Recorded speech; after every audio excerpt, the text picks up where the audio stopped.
Kimber, the Civil War Traveler here, and I'm in beautiful Hillsboro, Kansas with Dr. Max Terman. Doctor, how do you do today? I'm doing fine, thank you. Great. Now we're here today to talk to your book, Hirams Honor,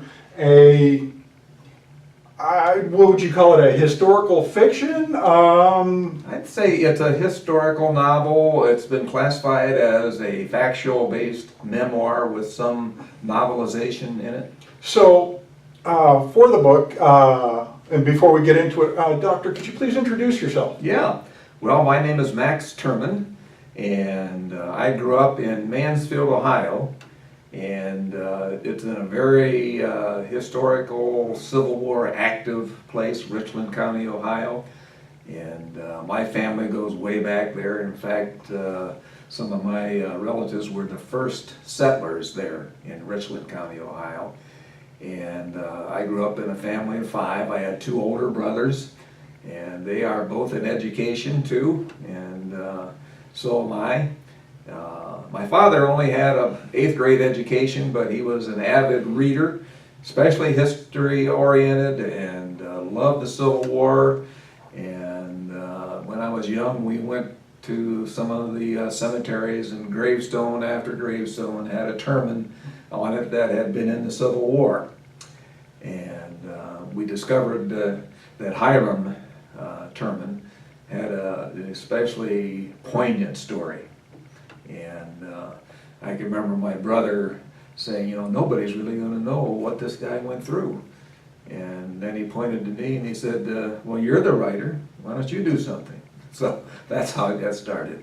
So that's very interesting. You're a scientist by trade. Yes. I went to school at Spring Arbor University in Michigan. It's a Free Methodist school. And then I went on to Michigan State University, where I got my doctorate in animal behavior and ecology. Mm-hmm.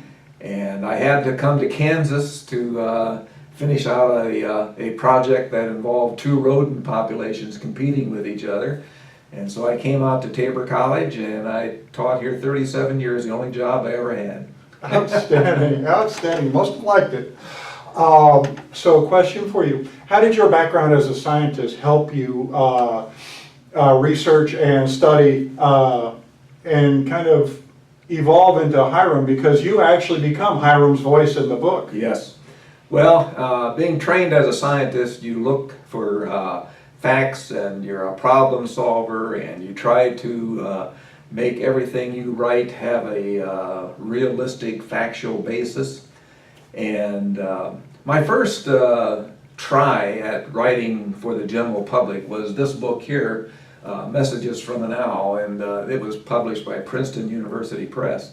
And that book, even though it was about a research project of mine on the behavior of a great horned owl, I got all kinds of reviews and feedback that this just reads just like a novel, and you ought to try writing a novel. And then after thinking about Hiram's story, I said, boy, what better material could I find than what actually happened with my great uncle, and that's how that came about. Okay, very, very interesting. I am currently reading the book. I thoroughly enjoy the book so far.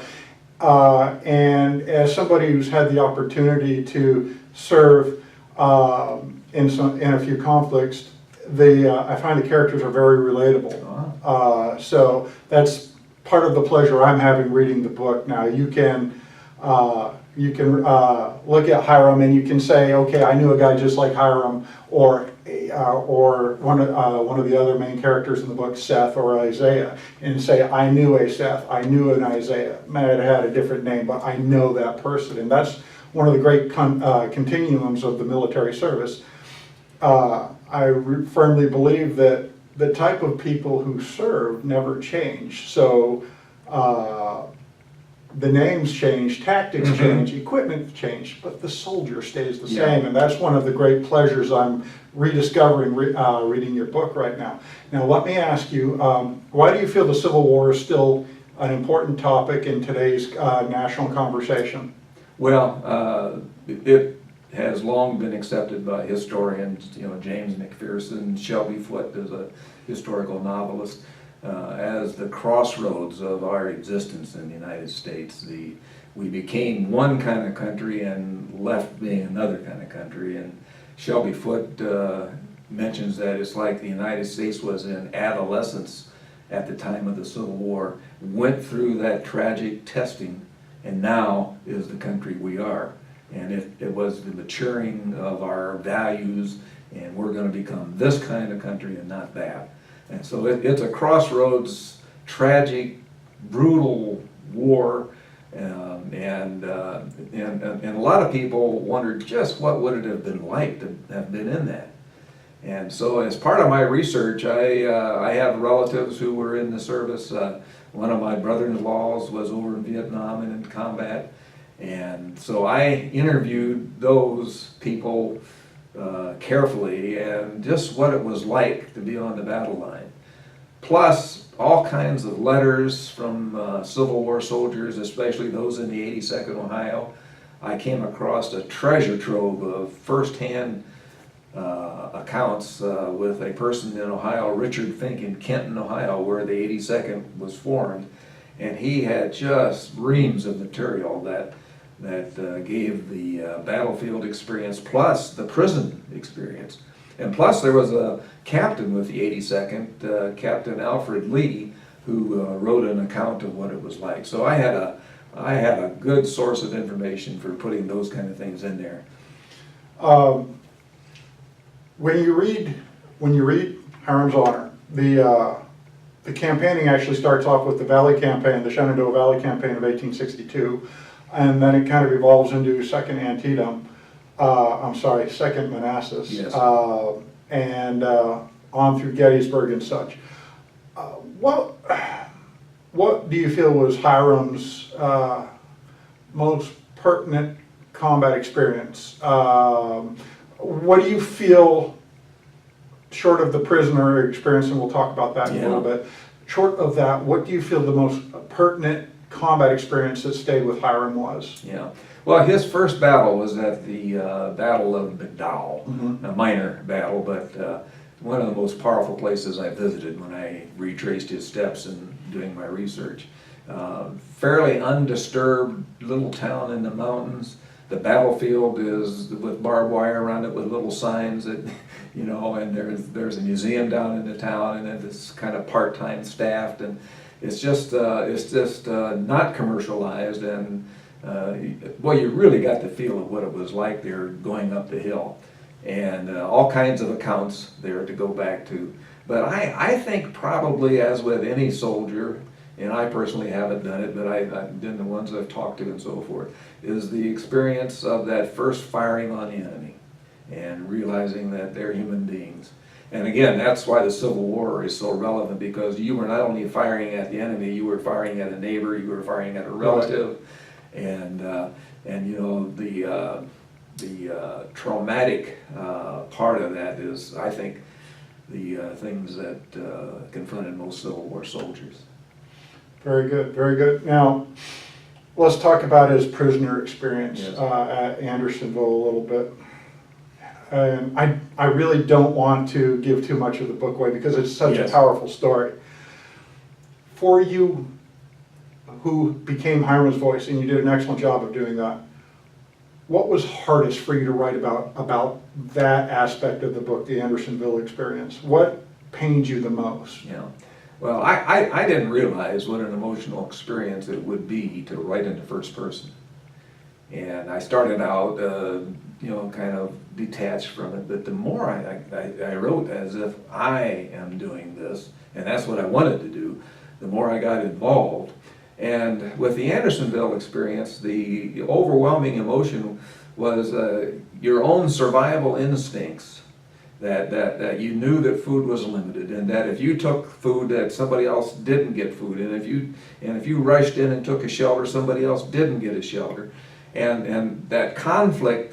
And I think Hiram, like a lot of Civil War soldiers, came from a Christian background and a faith background, and this idea of surviving and then also caring for your fellow man in a conflict that was there. I think that was the most emotional part of the story. He's also a survivor of the Sultan explosion, yes? Well, no, the Sultana is part of Hirams Hope. Okay. Yeah, and Isaiah, who is a fictional character, but again based on a real person, is left behind at Andersonville. And not only does he have to survive Andersonville, he has to survive the march to Vicksburg and all the train wrecks to Vicksburg. And then when he gets to Vicksburg, he gets on this ill-fated Sultana ship, overloaded grossly, and it blows up in the Mississippi River, and he has to survive that also. So is it safe to say you dislike Seth as a character? Well, Seth is a person that is also on the scene in the Civil War. He's a person who, like a lot of people in the 1860s, was becoming familiar with science. Darwin's theory was published, survival of the fittest, education in college became part of a lot of people's experience. And so Seth is that particular soldier who has to wrestle with the conflict of science and faith and where's God and all this. And that was a big part of the Civil War experience that I didn't really see a lot in the literature. And that was one of my aims was to put this in there. So we do see Seth go through what I would term as a secular renaissance a little bit, where he does become more focused on more earthy sciences and a more earthy experience, where in juxtaposition where Isaiah becomes more focused, I think through the combat, more on a religious experience. And that's an interesting juxtaposition which you have throughout Hiram's Honor. I haven't gotten to Hiram's Hope yet, but I'm looking forward to it. Can you tell us a little bit about Hiram's Hope? Well, Hiram's Hope is at the end of the war, and it focuses on Isaiah at the last days of Andersonville. And can you believe what it would be like there? And his miraculous survival at Andersonville, and then his trip to the Sultana, as we've already described. But it also goes into Hiram's return back home, and the Lincoln funeral train goes right through Shiloh, Ohio, where Hiram lives. And I haven't been able to find documentation for it, but I strongly believe that he was there when that train went through. And also, there are stories about women that were left behind at Andersonville and what their story was like. So I put a fictional woman in there who's left behind. And just like my brother says, in some ways this is a fairly raw book in some ways, but it actually happened, so I put it in. And so it actually brings in Andersonville, Sultana, the Lincoln funeral train, and a woman left behind at Andersonville and how she got back. Well, I can tell you now, my wife is going through a little bit of a Civil War awakening myself, and she's been really interested in the female experience during the Civil War, and she's bought a number of books recently about that. So I think I see a Christmas present on the horizon for Household 6. I hope she doesn't watch this. But that being said, how long did it take you to research each campaign before you kind of, going back to Hiram's Honor, before you wrote that? And how long did it take you to kind of research the Andersonville aspects of your books? Yeah, well, I actually started when I was still teaching in 1996 and dabbled in visits here and there and talks with the family. And then when I retired in 2006, I went at it full time. And I would say over the course of 10 years, I had all kinds of notes built up, the big file cabinet full of notes. And then when computers came and they put it on computers. And so I'd say 10 years, and it involved reading and traveling and interviews. And there was one interview at Gettysburg which really stands out. We went there on a day when the place was jammed and crowded. Walked into the visitor center, and the guy that I walked up to and talked to was an expert on the first day's battle and where the 82nd Ohio was. Now, out of all these people that had been there, I found him, you know. And so we interviewed him. He actually told us where the, where the monument was, where the company was, and probably what happened to Hiram when he got captured. So yeah. So very exciting. Yes, and I tell you, the research was just one adventure. You know, in terms of you don't know who was going to talk to you and what they're going to bring up. And, the 82nd Ohio, just one little regiment and all that, but boy, you bumped into people who knew about them. So. What would you say, what guidance would you give to an aspiring author who maybe wants to take a similar journey as you? There's nothing like going to the places where your ancestor was, if that's what your motivation is, and having firsthand information. Do your research, put things down on paper, put out a timeline so that you can get the big picture. And then in the actual writing, I think, every word that you choose is important. Because some words convey an emotion, other words don't. And so you have to find a word that will convey what it's like at 2nd Manassas when the soldier comes over the top and he falls on your bayonet. And you've got to find words that describe that. And so for young writers and people who want to get into this sort of thing, you learn your emotional words. Fair enough. Fair enough. Yeah. So, Dr. Terman, how do people get Hirams Honor, Hirams Hope, or Messages from an Owl? Okay. Well, they can go to this blog here that I have, hiramshonor.blogspot.com, and that's a blog that I've been keeping up. I need to do more on it. I've got, every once in a while I'll put stuff on it. But they can also go to Amazon and just search Max Terman on Amazon, and you'll get to my author page there.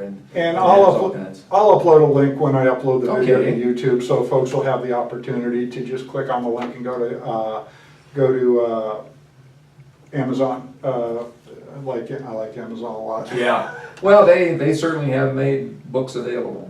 So, final question: what did studying Hiram teach you about yourself and your family? Yeah. Well, it gave us a history. It gave the Terman family a history. It laid out what our ancestors were doing. And it also, in my respect, it gave me a sense of being involved, a purpose, and to try to be part of the solution to problems rather than the problem itself. Seeking to make your work, I suppose, make your life count. Yeah. Mm-hmm. Because they did. Well, yeah, and that's an excellent point. Yeah. That all people of all walks of life make your life count, make a positive difference, make your community better. Yes. So that's probably the underlying message you're conveying here through Hirams Honor and Hirams Hope. Yes, it is. There's honor, there's hope, there's real rewards in trying to be a problem solver. Yeah. Good deal. Good deal. Dr. Terman, thank you so much for your you're time welcome. today. You're welcome. Ladies and gentlemen, Hirams Honor is an excellent read. I really enjoy the book. It's probably a book I'll go back and read 2 or 3 times, to be honest, to make sure I get everything from it. Rich Gimbert, the Civil War Traveler, coming to you from beautiful Hillsboro, Kansas. Have a great day, and I'll see you on the trail. Rich, thanks for coming to Tabor College. We appreciate you coming down. One thing I wanted to tell your viewers is that if they're interested in researching their Civil War ancestors, be sure to contact the pension files at the National Archives. This cost me $75 to get, but it was worth it. All kinds of first-hand information, witnesses on your ancestor and his pension file application. Invaluable. In fact, my book, Hirams Hope, really depended on this a lot. Okay, so let me ask, what kind of information do you need to facilitate the National Archives being able to fulfill your request? You can go online. You need to know, of course, your ancestor's name and his regiment, and if possible, where they were born and date of their birth and death. But I think if you know the name and the regiment, that should get you in. Good deal. Good deal. Anything else you want to share with us? Well, I I hope that people enjoy reading the book. The reason that I wrote it is to give you the personal experience of the Civil War soldier, and I hope that's what happens. Thank you again, Dr. Terman. Have a great day. Thank you.